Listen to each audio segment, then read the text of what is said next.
हाँ sir sir good evening. मैंने आज काम नहीं किया था। आज मैं पूरा दिन सोई हुई थी।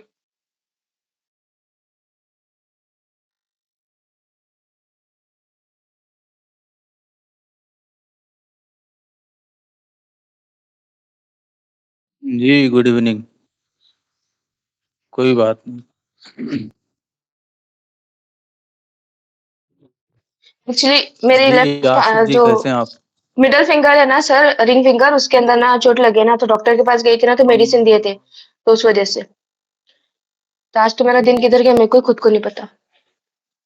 मैं आपको डेली दो दो तीन तीन प्रोजेक्ट कंप्लीट करके दिखा दूंगी, क्योंकि मैंने काम स्टार्ट कर दिया ना, तो अब मैं डेली अपडेट मिल जाएगा।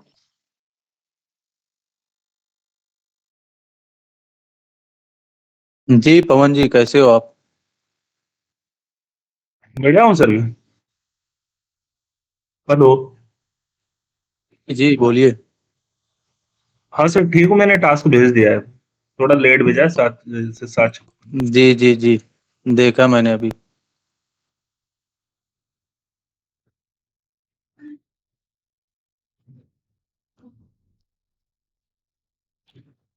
जी मोनी जी आपका टास्क नहीं आया?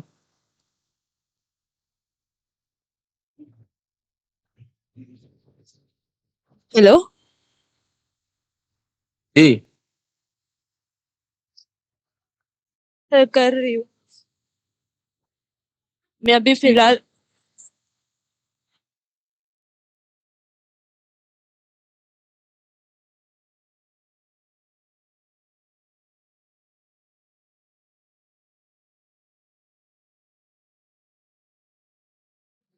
जी टास्क कंप्लीट करते रहिए, है ना? टास्क काफी इम्पोर्टेंट है। जी आसिफ जी कहाँ से हैं आप? Good evening sir. जी गुड इवनिंग। सर मैं उत्तर प्रदेश अमरोहा जिले से हूँ। जी ठीक है। सर कल आप मेरे सो गए थे क्या क्लास में? ना क्लास तो चल रही थी, पर कल नींद आ रही थी तो चलते चलते सो गया हूँ। लास्ट में आपको आवाज दे रहा था, आप बोल नहीं रहे थे, तो मुझे लगा शायद कि लगता है आप सो गए। सो गया हूँ। समझ में नहीं आ रहा, मैं शुरू करूँ भी तो मेरा HTML भी क्लियर नहीं है। आप HTML और CSS पढ़िए पहले, जी है ना? सर। अभी आपको जावास्क्रिप्ट पढ़ने की आवश्यकता नहीं है। जी सर। अगर प्रोग्रामिंग के फील्ड में अगर आप आगे बढ़ना चाहते हो जी। तो HTML CSS जरूरी है, जी सर। उसके बाद ही जावास्क्रिप्ट पढ़ना चाहिए। नहीं समझ में नहीं आएगा ना सर?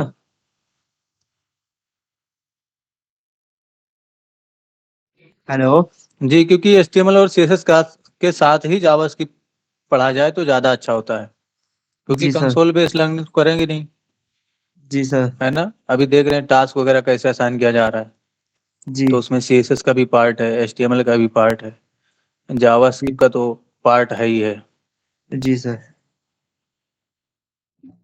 पर सर क्लास तो मैं देख सकता हूँ ना, वो पता चलता रहा कैसे क्या हो रहा। हाँ सुनते रहिए, क्लास देखते रहिए, और जी। HTML CSS को भी पढ़ते रहिए साथ में। जी सर। और बाकी तो वीडियो रिकॉर्डेड रहेगा। अभी जी आप सर। क्लास में आइए डेली, जी। और फ्यूचर में तो वीडियो रहेगा ही, वहां से देख लेना। जी सर।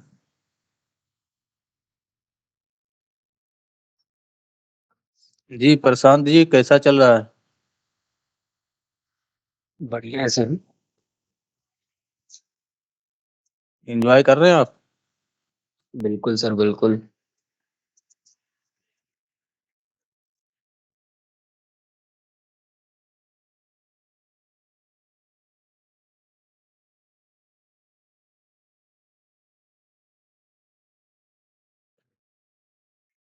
मास्क थोड़ा कुछ और लोग और हार्ड आ है जाए तो। फिर हम क्लास स्टार्ट करते हैं। यस।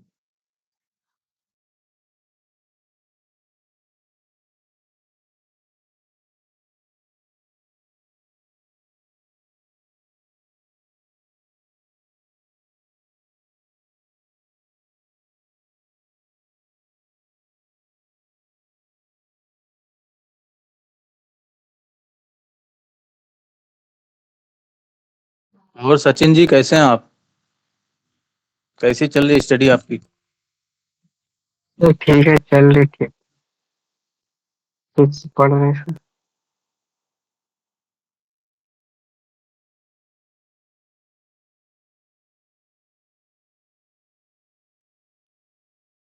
आगे बढ़ते पीछे वाले भूल जाते।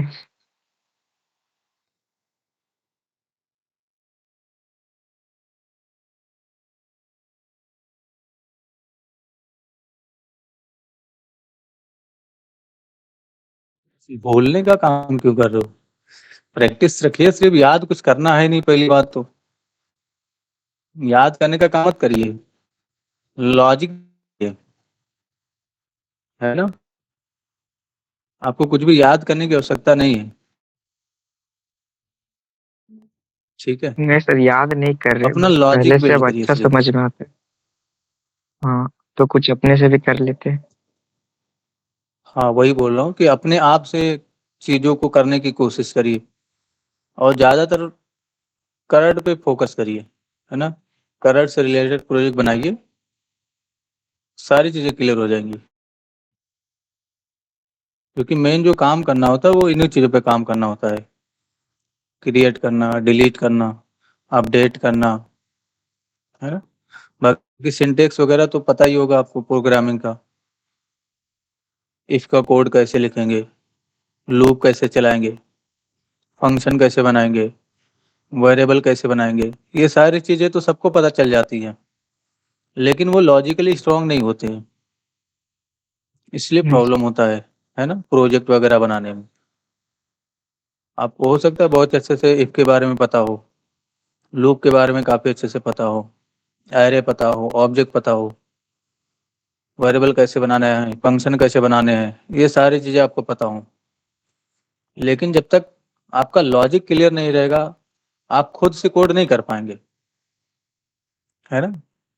यस जैसे सर। प्रोजेक्ट वगैरह बनाने की बात करें तो खुद से नहीं बना पाएंगे आप, उसके लिए आपको हिंट चाहिए होगा, ठीक है। तो वो धीरे धीरे जब काम करेंगे, जैसे अभी मैं आपको हिंट देता हूँ, ऐसा टास्क बनाओ आप, तो इसी टास्क वगैरह को कंप्लीट कर करके आपका लॉजिक बिल्ड होगा। बाकी सिंटेक्स वगैरह तो सभी को पता हो जाता है कि प्रोग्रामिंग का सिंटेक्स क्या है, वेरिएबल कैसे बनाना है, कंडीशन कैसे लगाना है, लूप कैसे चलाना है,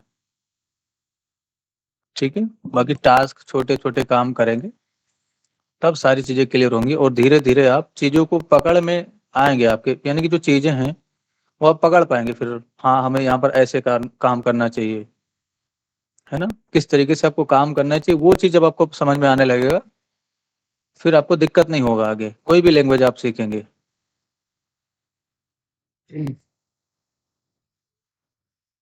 ठीक है, तो हम ऑपरेटर्स की बात कर रहे थे, कुछ और ऑपरेटर हैं उनको भी समझेंगे, और ऑपरेटर्स की हेल्प से हम काफी सारे काम करते हैं प्रोग्रामिंग के अंदर। तो ऑपरेटर का यूज कभी भी दो डेटा के बीच में किया जाता है, चाहे वो दो डेटा का मतलब आप लोग समझ रहे हैं ना। डेटा और डेटा टाइप में बहुत डिफरेंस है। इंटरव्यू वगैरह में आपसे क्वेश्चन हो सकता है कि डेटा क्या होता है या डेटा टाइप्स क्या होते हैं, ठीक है। तो डेटा और डेटा टाइप्स में डिफरेंस है ना। डेटा का मतलब ये हो गया, अगर हम प्रोग्रामिंग के रेस्पेक्ट में बात करें, डेटा जैसे कि किसी का नाम हो गया, कोई फाइल हो गया, है ना, कोई स्ट्रिंग हो गई, इस तरीके की चीजें हैं जो डेटा है। इमेज हो गया, वीडियो हो गया, ऑडियो हो गया, कोई टेक्स्ट हो गया, इसको हम डेटा बोलते हैं। डेटा टाइप किसको बोलेंगे?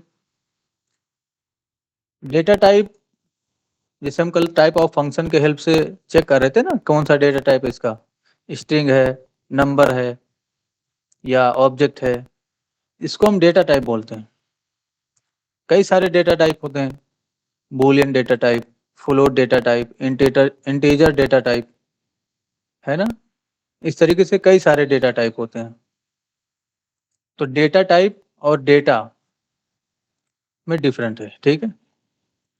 तो डेटा आप लोग किसी भी तरह का डेटा हो सकता है वो, है ना। किसी का नाम हो सकता है, किसी का रोल नंबर हो सकता है, किसी की इमेज हो सकती है, किसी का वीडियो ऑडियो हो सकता है। ये सारी चीज़ें डेटा ही हैं, ठीक है। और डेटा टाइप, अब वो किस तरीके का डेटा टाइप है, जैसे कोई इमेज है तो वो किस तरीके का डेटा टाइप है, कोई टेक्स्ट है किस तरीके का डेटा टाइप है, वो नंबर है कैसा डेटा टाइप है ना। तो डेटा टाइप और डेटा दोनों में डिफरेंस है, ठीक है। मैंने ऐसे ही बता दिया, इसको ध्यान में रखिएगा और नोट भी कर लीजिए। नोट्स में ये चीज़ नहीं है जो अभी मैंने बताया आपको।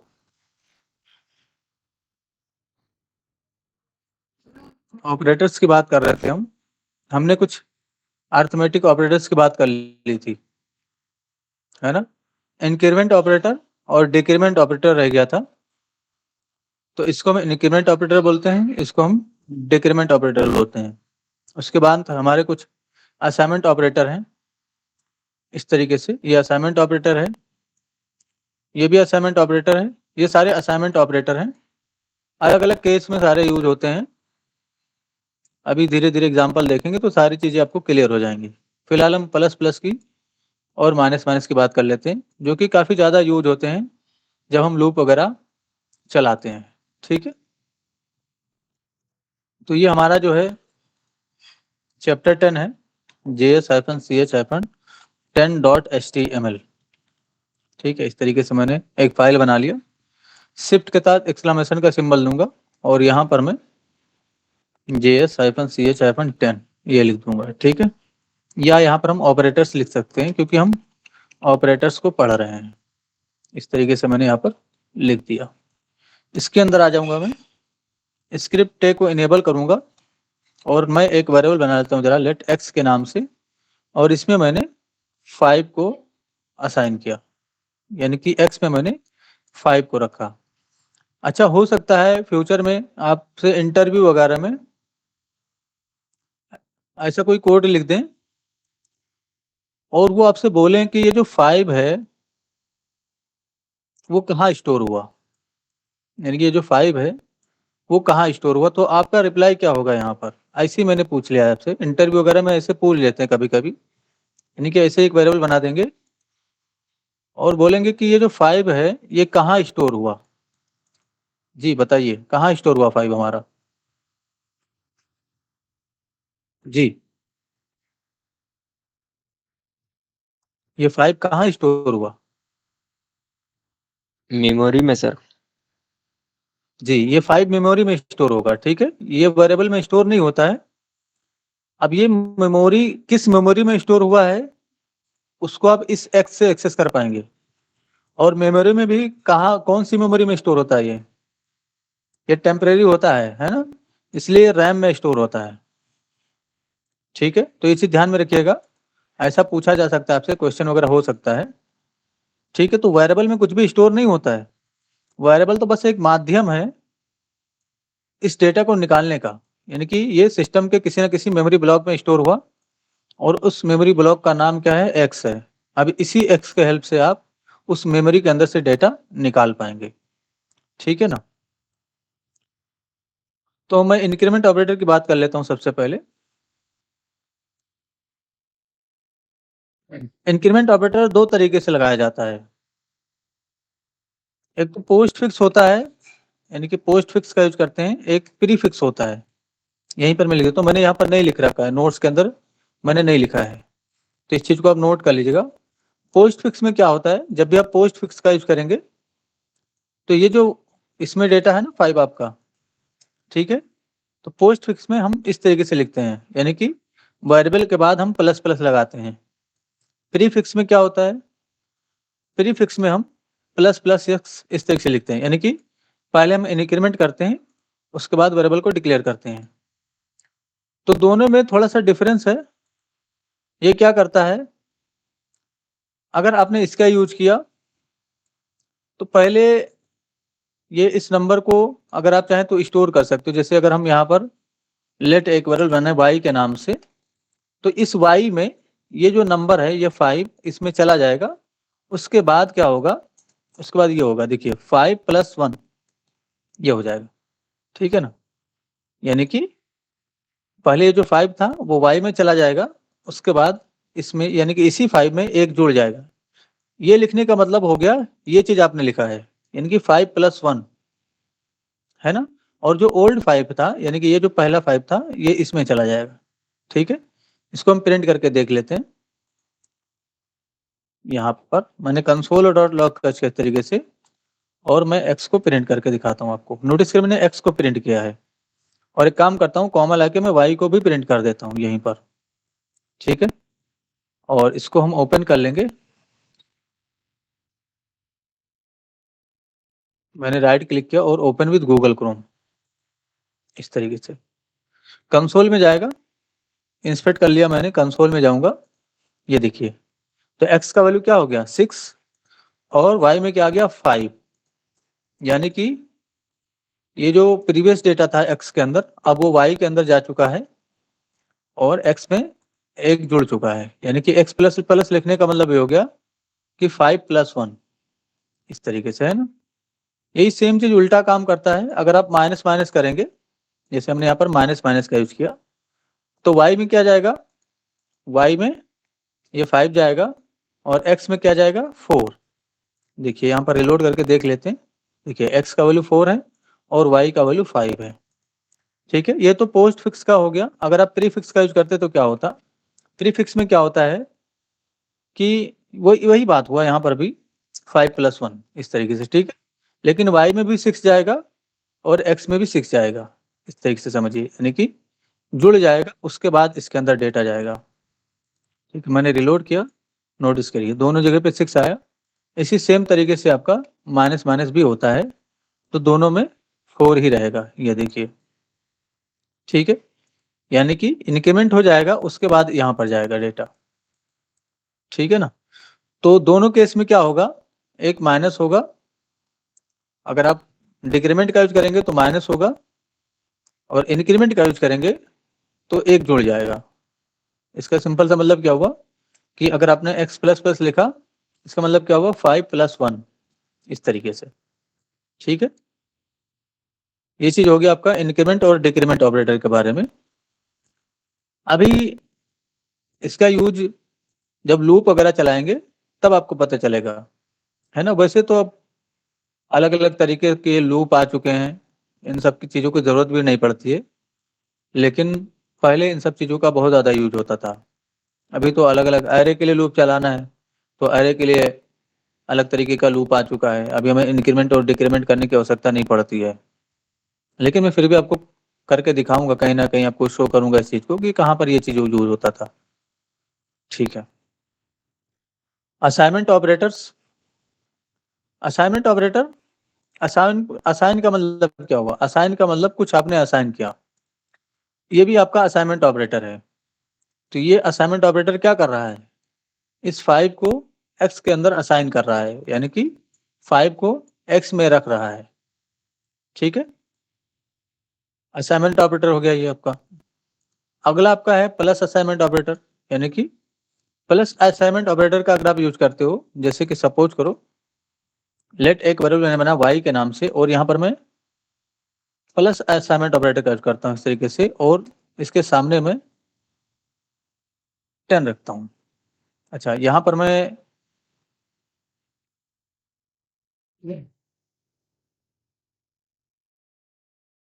मुझे क्या करना है,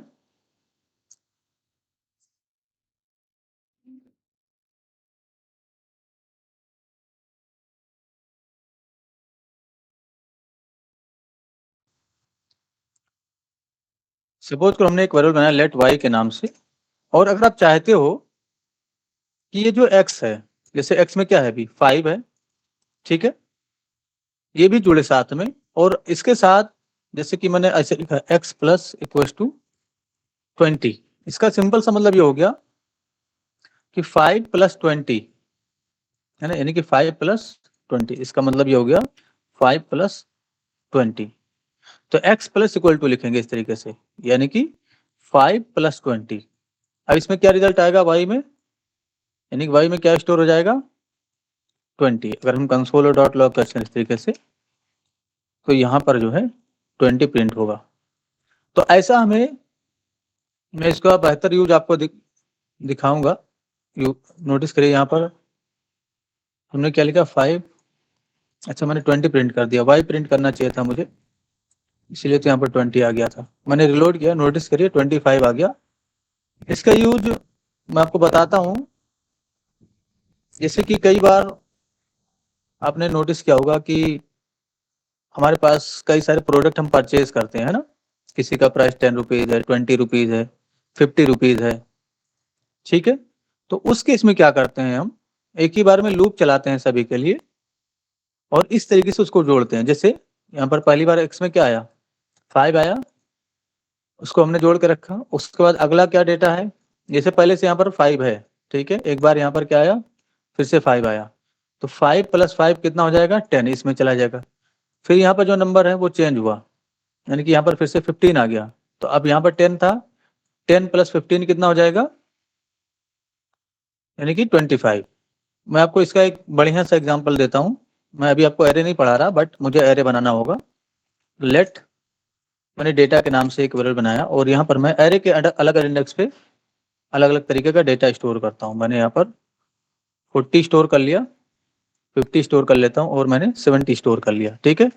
अब मुझे सबका सम चाहिए, यानी कि इसका कैलकुलेशन चाहिए।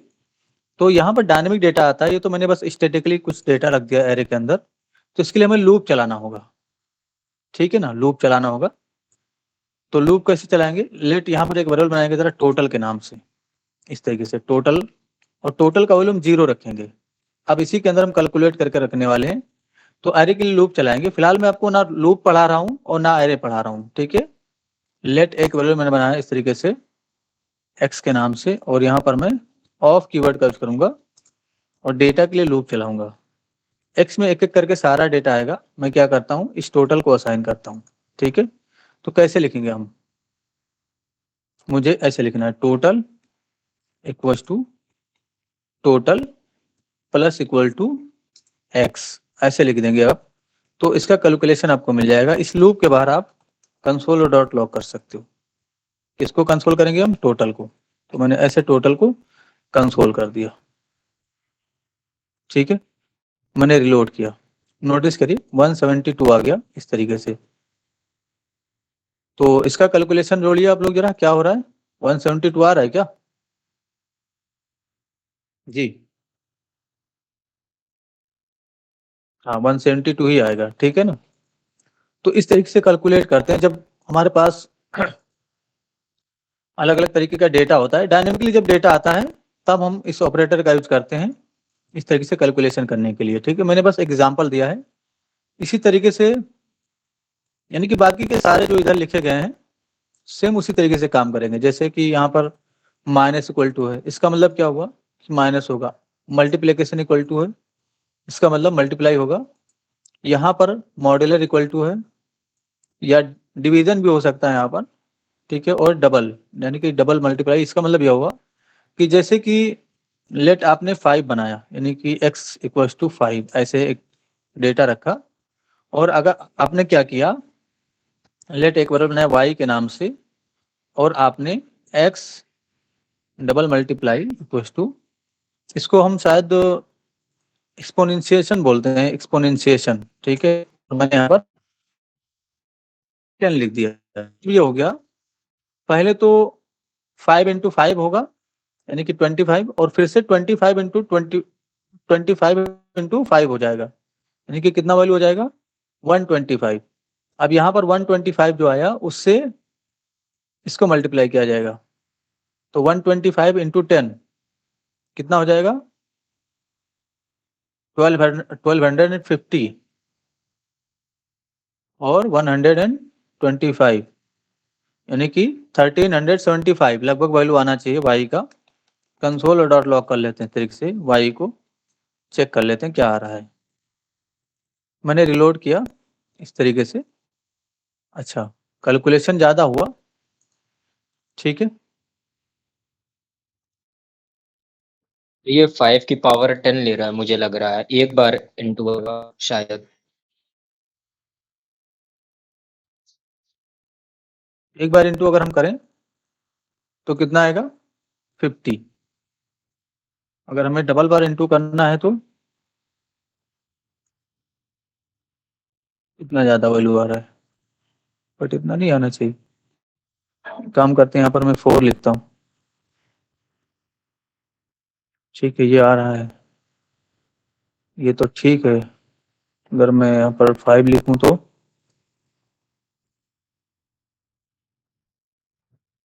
अच्छा, 1 मिनट।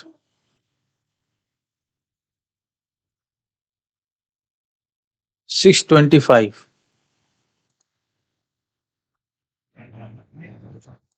पावर ले रहा हाँ, 5 की पावर 4 बराबर,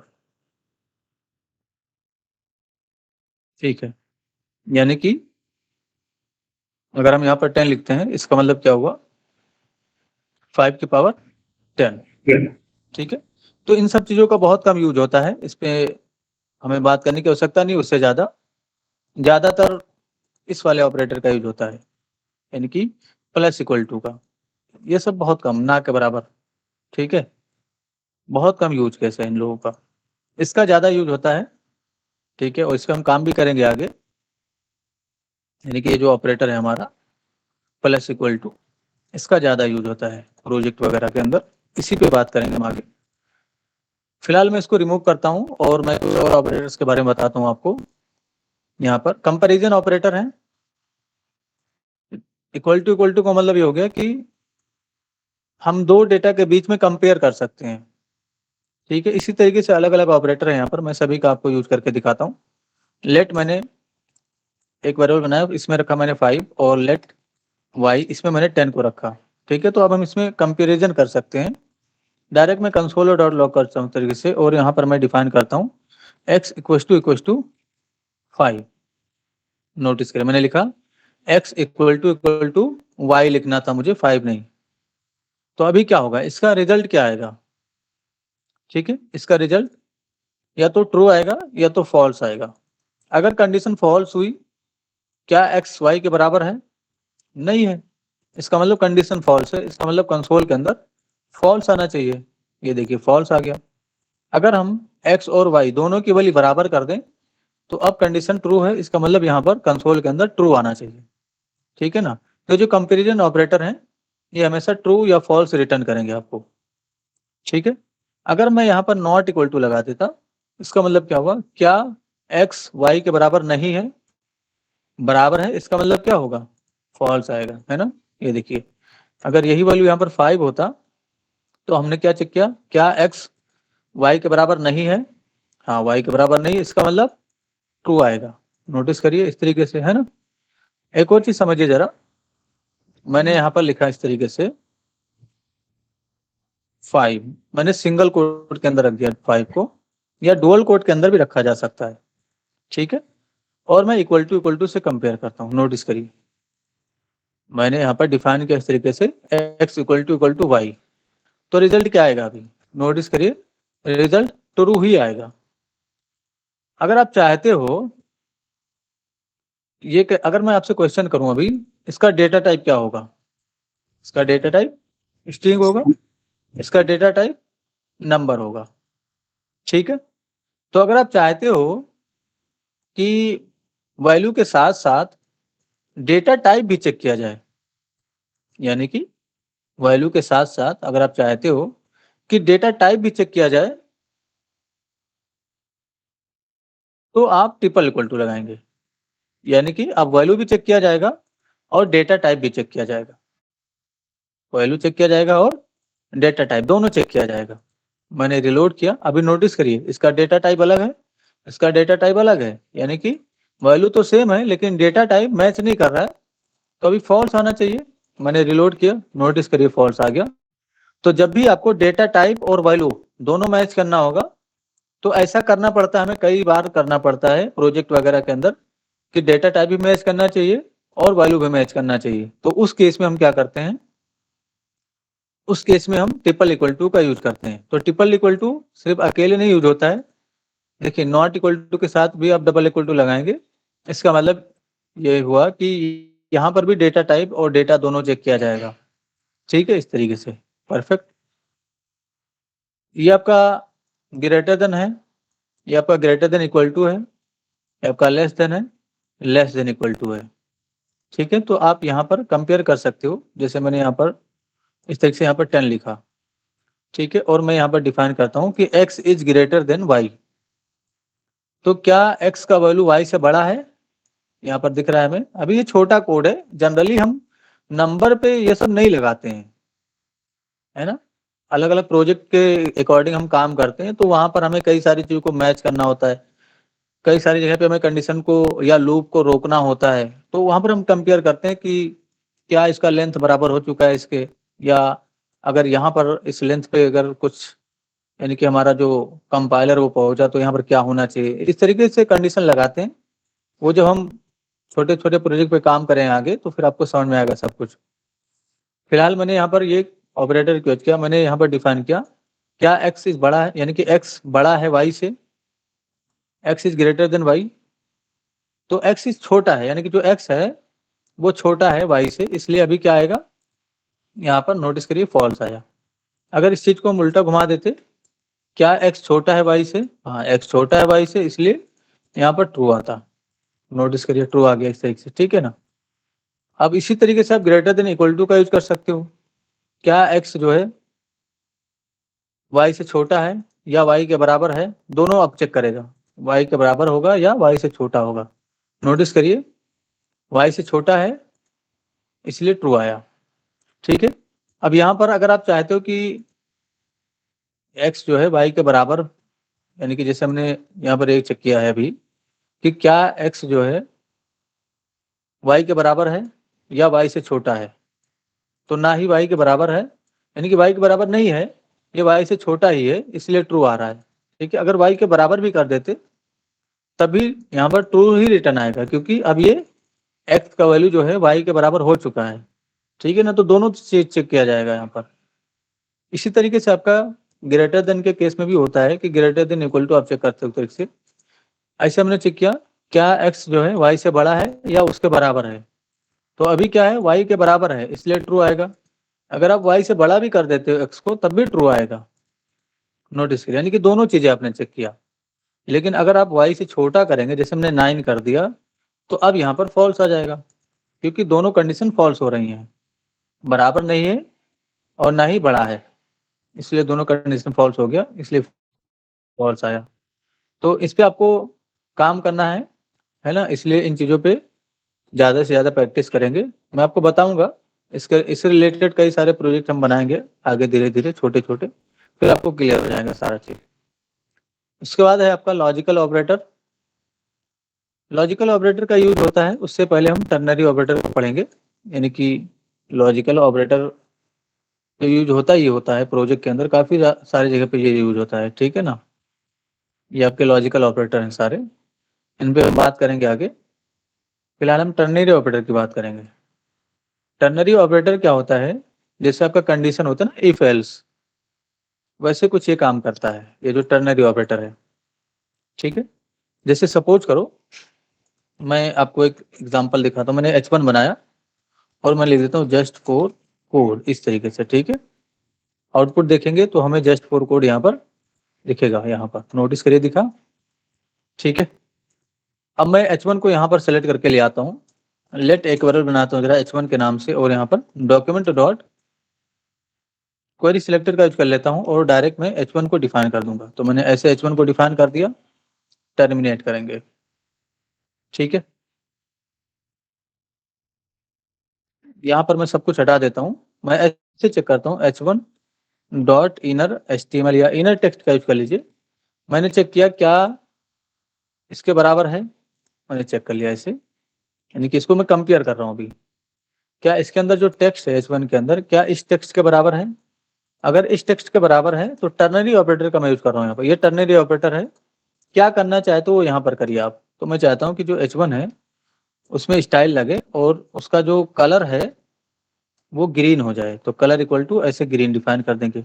लेकिन सपोज करो जो H1 के अंदर टेक्स्ट लिखा हुआ है वो इसके बराबर नहीं है, तब क्या होना चाहिए, उस केस में आप यूनिरी ऑपरेटर का यूज करेंगे। तो इसको यूनिरी बोलते हैं, इसको टर्नरी बोलते हैं।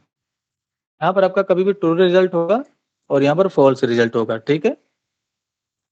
मैं डिफाइन करता हूँ कि h1 dot style dot colour equals to red, यानी कि अगर h1 के अंदर ये चीज नहीं लिखा हुआ है तब रेड कलर हो जाएगा, अगर वो चीज लिखा हुआ तो ग्रीन कलर हो जाएगा। अभी पेज लोड होते ही ये चेक हो जाएगा, मैंने रिलोड किया, नोटिस करिए ग्रीन हो गया, ठीक है। अगर हम यहाँ पर स्पेलिंग मिस्टेक कर दें, जैसे मैंने यहाँ पर, चलो ये केस सेंसिटिव भी होता है, जैसे हमने यहाँ पर कैपिटल जे कर रखा है और यहाँ पर मैंने स्मॉल जे कर दिया है, तो अब ये फॉल हो जाएगा। नोटिस करिए मैंने रिलोड किया, ये तुरंत कलर रेड हो जाएगा इसका। तो ये चीज, ये जो ऑपरेटर है ना, टर्नरी ऑपरेटर, इसका बहुत ज्यादा यूज होता है। हो सकता है कि हम जावास्क्रिप्ट के अंदर कम यूज करें इसका, यानी कि जो हम पढ़ रहे हैं जावास्क्रिप्ट, इसके अंदर हो सकता है कि हम टर्नरी ऑपरेटर का यूज बहुत कम करें, ना के बराबर करें। लेकिन रिएक्ट जेएस वगैरह के अंदर इसका बहुत ज्यादा यूज होता है, लगभग हर स्टेप पे टर्नरी ऑपरेटर का यूज होता है, क्योंकि छोटे से कोड में आप बड़े से बड़ा काम कर सकते हो। यानी कि एक छोटे से कंडीशन पे अब हमें इफ एल्स नहीं लिखना पड़ेगा। नोटिस करिए, अगर हमें इफ एल्स लिखना पड़ता, ऐसे हम इफ लिखते, फिर इसका बॉडी बनाते, फिर एल्स लिखते, फिर इसका बॉडी बनाते हैं ना, इस तरीके से, तो कितना ज्यादा कोड हो जाता। इस तरीके से अभी हमने एक ही लाइन में सारे कंडीशन चेक कर लिए। तो जरूरी नहीं कि आप h1 पे ही लगाइए, आप न्यूमेरिक डेटा को भी चेक कर सकते हो। जैसे मैं चाहता हूँ, मैंने यहाँ पर एक लेट, पहले वेरिएबल बना लेता हूँ मैं, लेट x के नाम से वेरिएबल बनाया और यहाँ पर मैं 20 को असाइन करता हूँ, ठीक। अब मुझे कंडीशन लगाना है, मुझे चेक करना है क्या x इज ग्रेटर देन 15 है। अगर x का वैल्यू 15 से बड़ा है तो h1 में कलर लगेगा ग्रीन, लेकिन अगर 15 से छोटा है तो कलर लगेगा रेड। नोटिस करिए, अभी हम रिलोड करेंगे तो इसका कलर ग्रीन होना चाहिए, ये देखिए ग्रीन हो गया ना। यही चीज अगर हम ये वैल्यू बढ़ा दें, ये वाला जो वैल्यू है इसको मैंने अगर 25 कर दिया, तो देखिए क्या x का वैल्यू 25 से बड़ा है, बड़ा नहीं है, इसलिए ये वाला कंडीशन चलेगा और कलर रेड होना चाहिए। ये देखिए, है ना, इस तरीके से। तो आप ऐसे भी कंपेयर कर लीजिए, क्या छोटा है या उसके बराबर है, सॉरी क्या बड़ा है या उसके बराबर है, तो ना बड़ा है ना ही बराबर है, इसलिए अभी भी यही चलेगा। ये देखिए ना, इस तरीके से, परफेक्ट। इस तरीके से हो सकता है यहीं पर आप इसका भी यूज करना सीखें, जैसे कि मैं आपको बताता हूँ। नोटिस करिए, लेट एक वेरिएबल और बनाता हूँ मैं y के नाम से, और इसमें मैं 15 को असाइन करता हूँ, ठीक है। मैंने चेक कर लिया, आप ऐसे चेक कर सकते हो। मैंने चेक किया क्या x इज ग्रेटर देन 25 है। अब आप इस ऑपरेटर का यूज करिए, यानी कि जो लॉजिकल ऑपरेटर है ना आपका, ये और ऑपरेटर, इसको और ऑपरेटर बोलते हैं। तो मैंने यहाँ पर और ऑपरेटर का यूज किया इस तरीके से, और मैं y को डिफाइन करता हूँ। क्या y का वैल्यू जो है छोटा है 15 से, मैंने ये कंडीशन लगाया है, नोटिस करिए। तो y का वैल्यू छोटा नहीं है, वो देखिए ये 15 के बराबर है, ठीक है, छोटा नहीं है, इसलिए ये कंडीशन भी फॉल्स हो जाएगा। और यहाँ पर नोटिस करिए x का वैल्यू 20 है और ये कंडीशन भी फॉल्स है, यानी कि दोनों कंडीशन फॉल्स है, इसलिए अभी ये यहाँ पर आपका जो है, यानी कि ये कोड एग्जीक्यूट करेगा। मैंने रिलोड किया, नोटिस करिए, ठीक है। अगर आपका ये वाला कंडीशन ट्रू हो जाता, मैंने ऐसे डिफाइन कर दिया क्या y के बराबर है या y से छोटा है, तो अभी नोटिस करिए ये जो 15 है ये y के वैल्यू के बराबर है। इसका मतलब इन दोनों में से कोई एक कंडीशन ट्रू हो गई, जैसे ये वाला ट्रू हो गई या ये वाली ट्रू हो गई, तो यहाँ का कोड एग्जीक्यूट कर जाएगा। जैसे अभी ये वाला कंडीशन फुलफिल कर रहा है, ट्रू है, इसका मतलब ये वाला कोड एग्जीक्यूट करेगा। मैंने रिलोड किया, ये देखिए, तो दोनों में से कोई एक कंडीशन भी अगर ट्रू है, इसका मतलब ये वाला कोड, यानी कि ये ट्रू वाला कंडीशन जो है चलेगा आपका। इसका ठीक उल्टा एंड ऑपरेटर काम करता है। एंड जब आप यहाँ पर लगाएंगे ना, इसका मतलब ये हो गया कि दोनों ही कंडीशन ट्रू होना चाहिए। जैसे अभी हमने 2 कंडीशन लगाया है, तो अब यहाँ पर दोनों कंडीशन जब ट्रू रहेगा तभी ये ग्रीन होगा। नोटिस करिए, ये वाली कंडीशन हमारी ट्रू है, यानी कि y का वैल्यू 15 के बराबर है, तभी ये कोड नहीं चलेगा, ये फॉल्स में जाएगा, यानी कि एल्स में जाएगा। मैंने रिलोड किया, नोटिस करिए, तो अगर दोनों कंडीशन ट्रू हैं तभी यहाँ का कोड एग्जीक्यूट करेगा। तो एंड ऑपरेटर अगर आप लगाते हो, इसका मतलब क्या हुआ कि जब तक दोनों कंडीशन, यानी कि दोनों केस जो आपने लगाया है, तो ये 2 केसेस के बीच में लगते हैं, एंड ऑपरेटर और ऑपरेटर, ठीक है। जब जैसे हमें कई बार ऐसा होता है कि 2 कंडीशन में पास करने होते हैं कि दोनों ही कंडीशन ट्रू हो। जैसे कि सपोज करो हम चाहते हैं कि यूजर नेम और पासवर्ड दोनों सही हो तभी लॉगिन हो, तो वहां पर हम ऐड ऑपरेटर का यूज करेंगे। लेकिन हम चाहते हैं कि या तो यूजर नेम या पासवर्ड कुछ भी अगर सही है तभी लॉगिन हो जाए, तो वहां पर और ऑपरेटर का यूज करते हैं। ठीक है ना, तो वही चीज यहाँ पर हो रहा है। ठीक है, अगर हम इन दोनों कंडीशन को ट्रू कर दें तो ट्रू कैसे होगा, ट्रू इससे होगा, है ना। मैंने डिफाइन किया क्या x का वैल्यू 25 से छोटा है, बिल्कुल छोटा है। मैंने चेक किया क्या y का वैल्यू 15 से छोटा है या उसके बराबर है, तो बिल्कुल बराबर है, यानी कि दोनों ही कंडीशन अभी ट्रू हैं। इसका मतलब ये कोड एग्जीक्यूट करेगा और यहाँ पर जो है ग्रीन कलर दिखेगा आपको। ठीक है, तो जरूरी नहीं कि आप जो है यानी कि जो है आप H1 पे ही अप्लाई करें सब कुछ, यानी कि कलर ही नहीं चेंज कर सकते आप, चाहे तो इसके अंदर का डेटा भी चेंज कर सकते हो। मैंने यहाँ पर इनर टेक्स्ट का यूज कर लिया इस तरीके से, और मैं डिफाइन करता हूँ सक्सेस। ठीक है, इस तरीके से। तो नोटिस करिए अभी सक्सेस लिख के आ जाएगा, ये देखिए सक्सेस लिख के आ गया। अगर आप चाहते हो फील्ड लिख के आ जाए तो यहाँ पर आप फील्ड डिफाइन कर दीजिए इस तरीके से। लेकिन फील्ड अगर आपने लिखा है, फील्ड मैंने ऐसे लिखा, तो यहाँ पर हमें इनर टेक्स्ट का यूज करना होगा। इनर टेक्स्ट ऐसे डिफाइन कर दीजिए। ठीक है, तो कंडीशन फॉल्स होने पे यानी कि वो अलग इक्विट करेगा, और अभी मैंने कंडीशन एक फॉल्स कर दिया है तो यहाँ पर फेल्ड लिख के आ जाएगा। नोटिस करिए इस तरीके से। इसी तरीके से आप यहाँ पर लेट एक वेरिएबल बनाता हूँ मैं यूजर नेम के नाम से, और मैंने यूजर नेम में ऐसे डिफाइन कर दिया जस्ट। ठीक है, मैं टर्मिनेट कर देता हूँ, और मैं एक वेरिएबल और बनाता हूँ यहाँ पर लेट पासवर्ड के नाम से, और इसमें मैं असाइन कर देता हूँ 1 2 3 4 5। अब मैं दोनों चेक करना चाहता हूँ, मैं इसको हटा देता हूँ। नोटिस करिए मैं पहले यूजर नेम को चेक कर लेता हूँ। मैंने यूजर नेम चेक किया क्या इसके बराबर है, जस्ट के बराबर। ठीक है, एंड ऑपरेटर का मैंने यूज किया, और मैंने पासवर्ड को चेक किया, यानी कि क्या पासवर्ड हमारा 1 2 3 4 5 के बराबर है, ऐसे मैंने चेक कर लिया। ठीक है, अभी क्या है देखो, नोटिस करिए दोनों ही कंडीशन ट्रू है। तो अगर ट्रू है यानी कि अगर पासवर्ड और यूजर नेम दोनों मैच कर रहा है, तो मैं H1 का यूज करता हूँ डॉट इनर टेक्स्ट या इनर HTML, कुछ भी आप यूज कर सकते हो। मैंने डिफाइन कर दिया इस तरीके से सक्सेस। अच्छा, अगर कोड आपका बड़ा हो रहा है तो आप इंटर करके लिख सकते हो इस तरीके से। मैंने यहाँ पर इंटर कर दिया तो इससे कोई प्रॉब्लम नहीं है। फिर से मैंने H1 का यूज किया डॉट इनर टेक्स्ट या इनर HTML का यूज करिए, और मैंने डिफाइन कर दिया इस तरीके से फील्ड। तो नोटिस करिए अभी कौन सा मैसेज आएगा, सक्सेस का, क्योंकि कंडीशन ट्रू है। मैंने रिलोड किया, ये देखिए सक्सेस। इसी तरीके से अगर आप कंडीशन में कुछ गलती करते हो, जैसे मैंने यहाँ पर पासवर्ड में थोड़ा गलत कर दिया, तो अभी क्या होगा, ये फेल्ड हो जाएगा क्योंकि दोनों कंडीशन फुलफिल नहीं कर रहा है। अगर आप चाहते हो कि कोई एक भी फुलफिल कर जाए, यानी कि पासवर्ड या यूजर नेम कोई भी मैच कर जाए, तो सक्सेस का मैसेज आ जाए, इसलिए आप यहाँ पर और ऑपरेटर का यूज करेंगे। तो और ऑपरेटर का मतलब ये हो गया या तो ये ट्रू हो जाए या तो ये ट्रू हो जाए, तो यहाँ का कोड चल जाएगा, यानी कि जो ट्रू वाला कंडीशन है वो चल जाएगा आपका।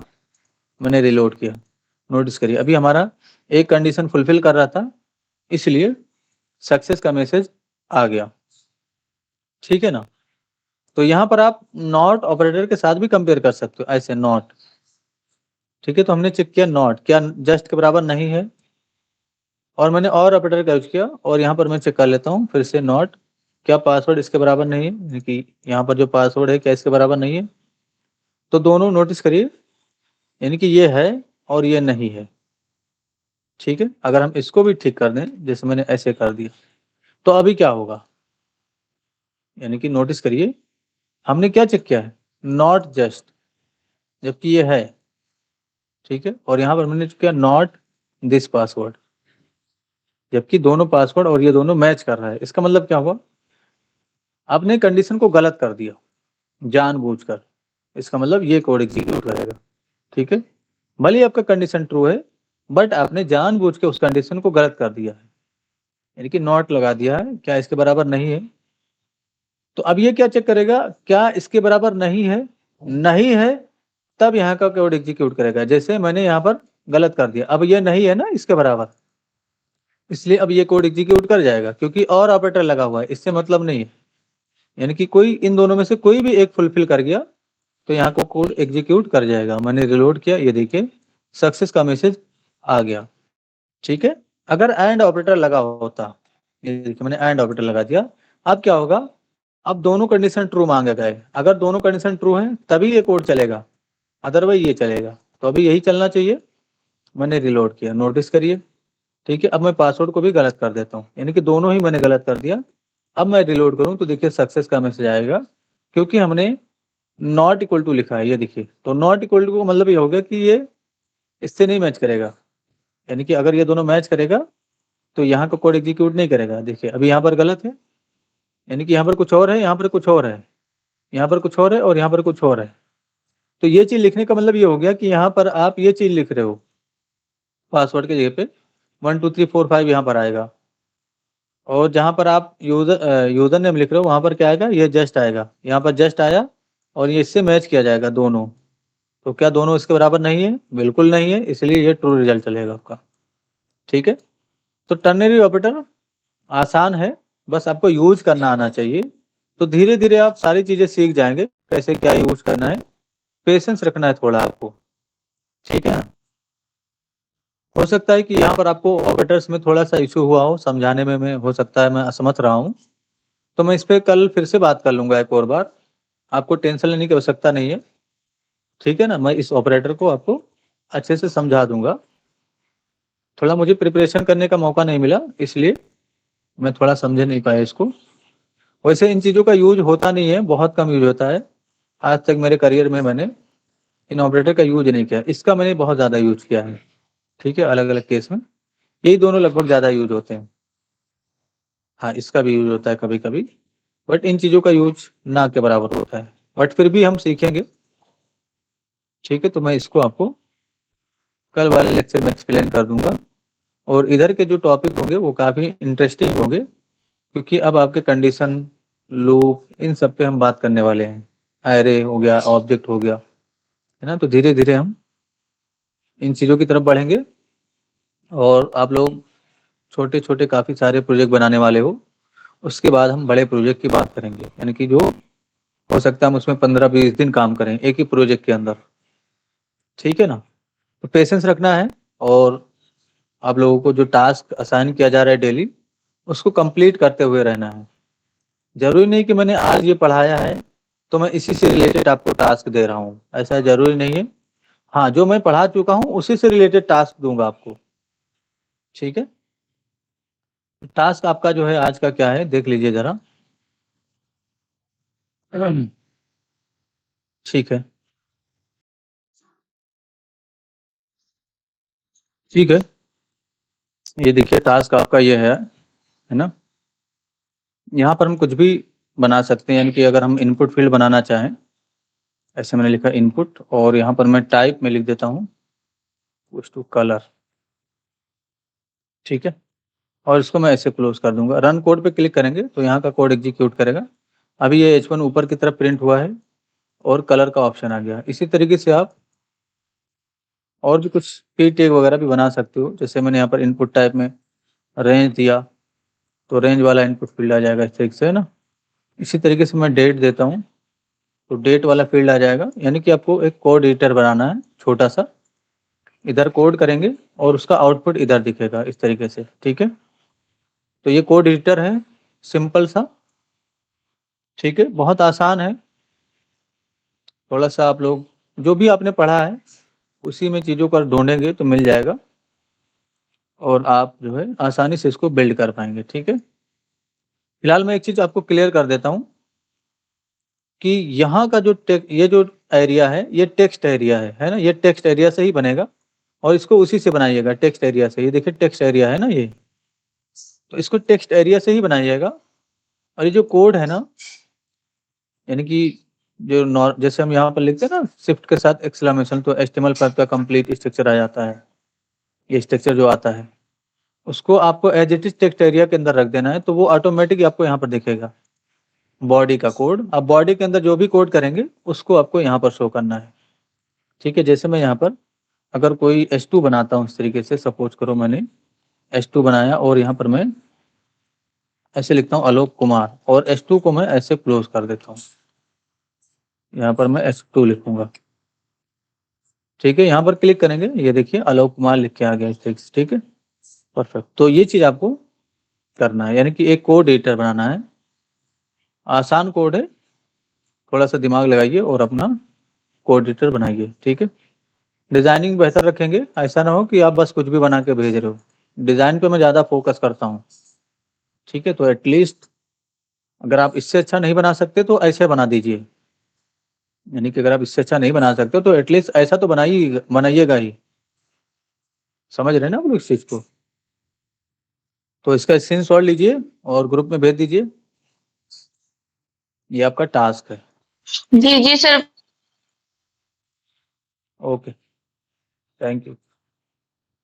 ठीक है, फिर टास्क को कंप्लीट करिए आप लोग। अगर आप टास्क को कंप्लीट नहीं करेंगे तो सीख नहीं पाएंगे। और वीडियो को शेयर करते रहिए अपने कॉलेज में, यानी कि जो भी आपका कॉलेज का ग्रुप है उसमें भी शेयर कर दीजिए, ताकि ज़्यादा से ज़्यादा लोग आएँ और मैं और अच्छे से आप लोगों को पढ़ा सकूँ, ठीक है। आप लोग एंजॉय कर रहे हैं ना जावास्क्रिप्ट को? जी, यस। अभी जो इंटरेस्टिंग चीज़ें हैं जावास्क्रिप्ट के अंदर वो आपने नहीं पढ़ा है, ठीक है। अब धीरे-धीरे हम उन पे भी बात करेंगे, ठीक है। Okay, thank you everyone, take